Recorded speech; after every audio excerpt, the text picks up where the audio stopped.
She's up there, fondly keeping an eye on us, and she'll be a very proud mother. Something deep is shaking the root of the royal family. The present and the future seem to be at loggerheads, as William, symbol of the future, found something shocking about his father, the present monarch. Will this discovery rewrite the history of the royal family? What did Prince William find out? Let's get into the story. The letter that changed everything. The room was still, thick with silence, the kind that settles when history is about to whisper. William hadn't planned to be there long. It started as a routine visit to Clarence's house, a walk through familiar halls layered with old portraits and older secrets. He found himself in his late grandmother's sitting room, a place frozen in time, the air scented faintly of lavender and lacquered wood. His fingers brushed a dusty bureau tucked away behind heavy curtains. It wasn't locked, just unnoticed. Inside, letters, some in faded envelopes, others tied with royal red ribbon, but one stood out, no crest, just his name, written in small, deliberate handwriting. It was dated years ago. From someone who once served both his parents, an aide long dismissed, never spoken of again. William hesitated, then opened it. The words were careful, emotional. They didn't accuse anyone. They revealed something. You were loved deeply, but not always protected from the truths that shaped you. It spoke of conversations behind closed doors, of decisions made to preserve image, not innocence. It spoke of Diana, what she endured, what she knew, but it also spoke of Charles, not the public figure, the man, the one who had made mistakes not out of cruelty, but out of fear. William read the letter 3 times before he stood. The floor beneath him suddenly felt uneven. Something inside had shifted. He wasn't angry, not yet, but he felt something heavier than confusion. A grief that hadn't been given words. This wasn't gossip, it wasn't scandal, it was a fracture in the foundation he had always trusted. A quiet rewriting of his past, and it had come not from tabloids or outsiders, but from someone who had once been trusted enough to stand in the room while his parents argued, cried, and chose silence over story. As he folded the letter, he realized this wasn't just a message for him, it was an invitation. An invitation to look deeper, to ask questions, to finally see the unspoken truths that had shaped his family. And for the first time, William wasn't sure he wanted the answers, but he knew he had to find them. Whispers from the past?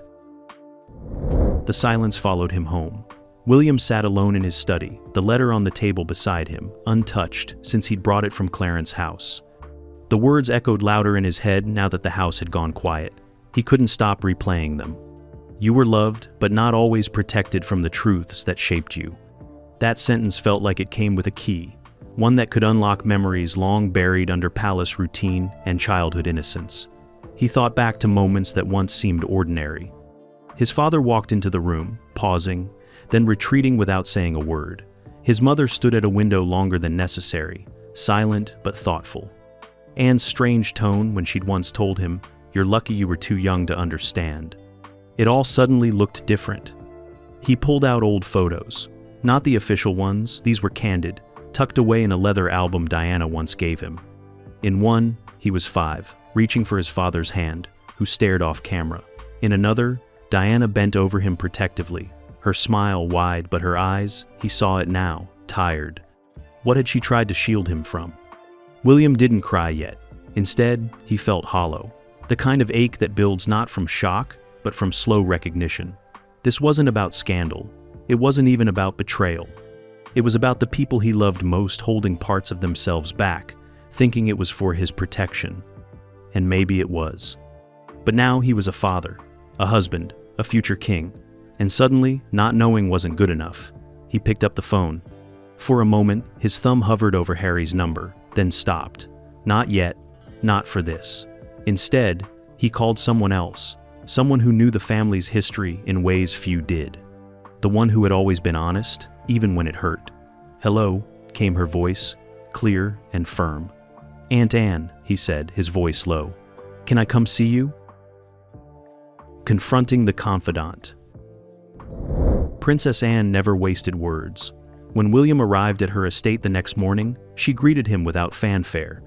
A nod, a firm hug, and a walk straight to the conservatory where the kettle was already on. She had known he'd come. Maybe she had been waiting. He didn't pull out the letter immediately. He didn't need to. She looked at him for a long moment, then gestured toward the chair across from her. "You've found something," she said quietly. William hesitated. Something unsettling. She didn't blink. It was bound to surface eventually. That sentence alone confirmed it. There was something. William's breath caught. Why didn't anyone tell me? His voice cracked slightly, not from anger, but the rawness of it all. Anne sighed and stirred her tea. "Because you were a child. Because the truth doesn't just bruise, it redefines. And we didn't want that for you. Not then. But I'm not a child anymore," he replied. "No," she said gently. "You're the future." He finally handed her the letter. She didn't read it long. She didn't need to. She knew the contents, probably had known them all these years. "He made mistakes," she said of Charles. "Some of them out of duty, others out of fear, and a few out of selfishness. But he's not a villain, William. Just a man who didn't know how to grieve properly or love loudly." William stared at his hands. "And Mum?" Anne's lips pressed into a thin line. "She wanted you to know love, not bitterness. That's why she never told you the worst. She hoped he'd make it right before you ever had to ask. But he didn't," William said. "No," Anne replied, her voice low. "Not until now." Silence settled again, but this time it felt necessary, like breathing between waves. William stood slowly. "Thank you," he said. "For what?" "For not pretending." Anne didn't smile, but she placed her hand gently over his. "Now do something with what you know. Make it mean something." What the palace buried. William sat in the Windsor Library long after sunset, surrounded by files that hadn't seen light in years. With help from trusted aides, he had pulled royal archives that no longer made public rounds. Diaries, correspondences, memos that had passed through the hands of those who managed damage more than they managed family. The more he read, the more disturbed he became. There were entries about press leaks carefully orchestrated, moments of silence choreographed not by grief, but by control. When Diana had spoken out, the palace hadn't panicked, it had retaliated. Not always loudly, but with quiet force. Shifts in security detail, restrictions on her access, strategized discrediting and subtle interviews. But the pages that truly stung were internal notes about Charles, advisories given to him, warnings that his public image would only survive if distance was maintained from Diana, and by extension, from William during those final years. The palace had encouraged separation as a strategy, not reconciliation. One memo read, "Advise HRH to limit family interactions until crisis abates. Recommend prolonged travel." It was dated mere months before Diana's fatal accident. William's hands trembled. He remembered that summer. He remembered waiting for a visit that never came. He closed the file. The palace had buried more than just scandal. It had buried emotion, connection, and somewhere along the way, it had buried the truth. And now, it was rising again. The shattered portrait. Back at Kensington Palace, William stood in the hallway where the family portraits hung. He had walked past them hundreds of times, each frame a reminder of lineage, of legacy. But today, they looked different. Their stillness, once comforting, now felt haunting. He stopped in front of one of Charles and Diana together, painted just after his birth. It showed them smiling, but now he noticed the small space between them. The way her hand hovered near his arm but didn't quite touch. The artist had captured something unintended, distance masked as formality. William leaned in. The brush strokes blurred, but the truth had sharpened. He couldn't see this image and believe in the fairy tale anymore. It wasn't rage that overtook him, just something deeper. A sorrow too old to name. His chest tightened, his eyes stung. He backed away, heart pounding. In his private quarters, he closed the door behind him and sat heavily on the edge of the bed. The weight of everything crashed in at once, the letter, Anne's quiet confirmation, the files that smelled like dust and secrets. And finally, the tears came. Not loud or dramatic, but steady, hot. Years of questions without answers poured out with them. He wasn't mourning just what had happened. He was grieving the version of his father he thought he knew. The one he defended in public. The one he had waited for as a boy, watching the gate, wondering if he'd show up. Grief wasn't foreign to him, but this grief had no funeral, no coffin. It was for the trust that had quietly died in childhood without anyone naming it. He buried his face in his hands, letting the storm roll through. No one saw, no cameras, no speeches. Just a son, alone in a room filled with silence, trying to understand how love and loyalty could exist beside silence and secrets. And when he stood again, red-eyed but clear-headed, he knew what had to come next. A private meeting with his father. He requested the meeting personally. No aides, no secretaries, no formalities. Just him and Charles. Balmoral was chosen, not for comfort, but because it held ghosts. It was where they went after Diana died, where mourning had been managed behind tartan curtains and polished wood floors. Charles waited in a quiet sitting room, dressed casually but visibly tense. William entered without hesitation. No hug, just a brief nod. For a long moment, they sat in silence, the ticking of an old grandfather clock filling the space between them. Then William placed the letter on the table between them. Charles looked down, his hands folded tightly. He didn't reach for the paper. He already knew.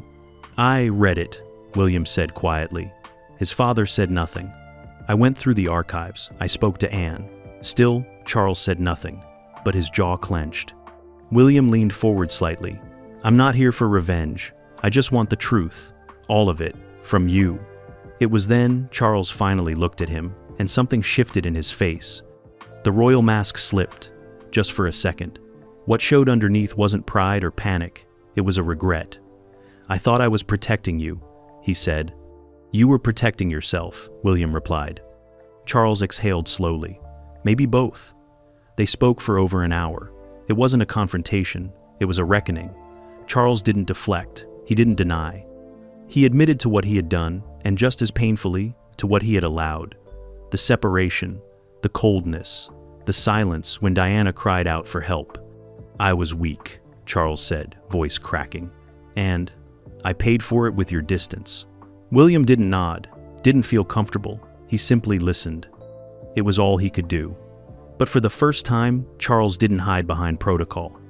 He admitted he had failed, and William, though still wounded, finally heard something he'd waited his whole life to hear. Truth. The crown's quiet cost.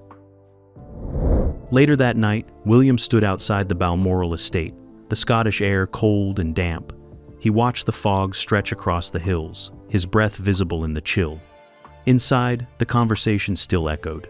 "I failed her. I failed you." The words struck a chord deeper than any royal title ever had. This wasn't about crowns or institutions anymore. It was about a man who never knew how to be a father, because he had been raised to be a figurehead. William thought about all the times Charles had offered smiles instead of apologies, gestures instead of connection. He understood now. The crown demanded silence. It demanded self-preservation. And in return, it took bits of the person wearing it. Charles had paid that cost. And so had Diana. And now, so had William. He looked back at the castle windows glowing faintly behind the trees. Somewhere in there, Charles sat alone, probably reliving everything that had just been said. There would be no grand apology tour, no press statement. Just a long overdue truth shared between father and son. But that truth had changed something. William felt it in his spine. The cold didn't bite as sharply. The burden, while still heavy, felt a little more honest. He didn't forgive everything. Not yet, maybe not ever. But he saw Charles now, not as the monarch, not even as the man who hurt his mother, but as someone broken by a system that breaks everyone who tries to serve it without first understanding love. The cost of the crown wasn't just loneliness. It was forgetting how to be real. William wouldn't let that happen to him. Not now. Not to George. Not to Charlotte or Louis. As he turned back toward the estate, he whispered under his breath, more to himself than anyone else, "It ends with me." Catherine's steady hand. When William returned home, the first thing Catherine noticed wasn't his silence. It was the way his shoulders dropped when he walked through the door. He looked tired in a way that had nothing to do with travel. Tired in the soul. She didn't press. She just walked over and wrapped her arms around him, and for the first time in days, he let himself be held. Later, when the children were asleep and the house quiet, William sat beside her, recounting everything. The letter, Anne, the archives, the meeting with his father. He spoke slowly, sometimes stopping when words failed. Catherine listened without interruption. When he finished, She reached for his hand. "What do you want to do with this?" He looked down. "I don't know." She paused, then said, "Maybe the point isn't to fix it. Maybe it's to grow from it." Her words didn't solve the ache, but they gave it direction. They sat in the quiet for a long time. No royal plans, no media schedules, just two people deciding what kind of legacy they wanted to pass on. William realized something as he looked at her. This was what his father had never truly had. Not just a partner, but a mirror. Someone who grounded him when his heart felt scattered. Catherine didn't need to lead the monarchy. She was already leading the healing. And William knew, whatever came next, he wouldn't walk into it alone. The Reckoning Speech. The hall was filled with young people, gathered for a mental health summit hosted in London. They expected words about resilience, community, maybe a few carefully chosen statements about public service. But they didn't expect Prince William to speak from the rawest part of his soul. He stood behind the podium, no notes in hand, his posture steady, but his eyes revealing everything he had carried for weeks. "I've learned," he began, "that sometimes the truths we avoid are the ones that shape us the most." There was a pause. The crowd quieted. "I grew up inside a world where silence was considered strength, where appearances mattered more than emotion. But silence, I've learned, can be a kind of wound, and ignoring it doesn't make it go away, it makes it grow." The room stilled as he went on, not revealing private details, but hinting at the storm beneath his words. "My mother showed me how to lead with heart, and recently I was reminded just how easy it is to forget that. I let grief grow without language. I let memory slip into myth." His voice trembled, just slightly, but he did not stop. "I've made a decision," he said. "As a husband, as a father, and as someone preparing for the future, if leadership demands sacrifice, I will not sacrifice truth. I will not trade empathy for tradition. That is not the monarchy I want to leave behind." The room erupted in soft applause, not for royalty, but for vulnerability. Later that evening, clips of the speech went viral, not because of political content, but because it was the first time the public had seen a royal speak from a wound not yet healed, and still standing. Charles's silent apology. When William stepped off the stage and returned backstage, a quiet hush followed. Journalists whispered, staff blinked back tears, but one figure stood at the edge of the corridor, his father. Charles didn't speak immediately. He waited as William approached, a solemnness behind his eyes. "I heard," Charles said softly. William nodded, unsure whether to brace for criticism or understanding, but what came next surprised him. Charles didn't launch into defense or regret. He simply looked his son in the eyes and whispered, "Thank you." And then, without the world watching, without a single camera or protocol, Charles did something William had longed for since he was a boy. He reached out and placed his hand on William's shoulder, not as a monarch, but as a father. His fingers trembled slightly. His mouth moved, but no words came out. They weren't needed. At that moment, the apology wasn't verbal. It was visible. There were no declarations of change, no polished expressions, just a shared silence between two men once separated by 1,000 unsaid things. William didn't speak either. He simply placed his hand over his father's and gave a single, barely perceptible nod. It was not a reconciliation in full, but it was real. And it was enough, for now. Redefining the royal legacy. Weeks later, the echoes of William's speech still lingered. Editorials praised his sincerity. School programs invited him to speak about emotional leadership. Polls soared. The public wasn't asking for pageantry anymore. They were asking for people, real ones. And inside the palace, a shift was quietly unfolding. Engagements became less scripted. Family outings were less staged. Smiles, once perfected for flashbulbs, became warmer, messier, and human. Even Charles's tone in public speeches began to soften. But the real transformation was behind palace walls. William and Catherine began leading strategy meetings, not with hierarchy, but with empathy. They opened conversations on grief, parenting, honesty, in leadership, not because it looked good, but because it was right. One day, Charlotte asked her father, "Did Granny Diana cry too?" William paused before answering. "Yes," he said. but she never let it stop her from loving harder. That answer, simple as it was, became his compass. He knew now that the royal legacy wasn't just titles or traditions or golden carriages. It was courage. The courage to feel, to speak, to forgive, and most importantly, to change. What had broken him had also freed him. He wouldn't carry the crown as a shield. He would carry it as a torch. And with that flame, a new monarchy quietly began. The crown that feels. This story did not end with scandal. It ended with something far rarer inside royal walls: honesty. What Prince William uncovered wasn't just a private truth buried beneath years of silence. It was the quiet inheritance of pain, duty, and unfinished love. But instead of letting it harden him, he let it shape him. Not into a colder version of his lineage, but into a warmer one. He didn't run from what he found. He stood in it, spoke through it, and chose to build something new. In doing so, he reminded the world that real strength is not in perfect posture, but in vulnerable presence. That the monarchy, once defined by its distance, could now be remembered for its humanity. And Charles, flawed, reserved, forever torn between crown and heart, finally stepped into a role he had never mastered. Father, not perfectly, not publicly, but truthfully. And that, perhaps, is the first page of his own redemption. As for Catherine, her steady presence became the quiet architecture of this transformation. Not loud, not headline-stealing, just faithful, solid, present, the kind of strength Diana once hoped her son would find. So, when history looks back at this moment, it may not see a dramatic abdication or political rupture, but it will see a prince who wept, a king who listened, and a family that, for once, dared to be real. And in that, the crown didn't lose its shine. It finally began to feel.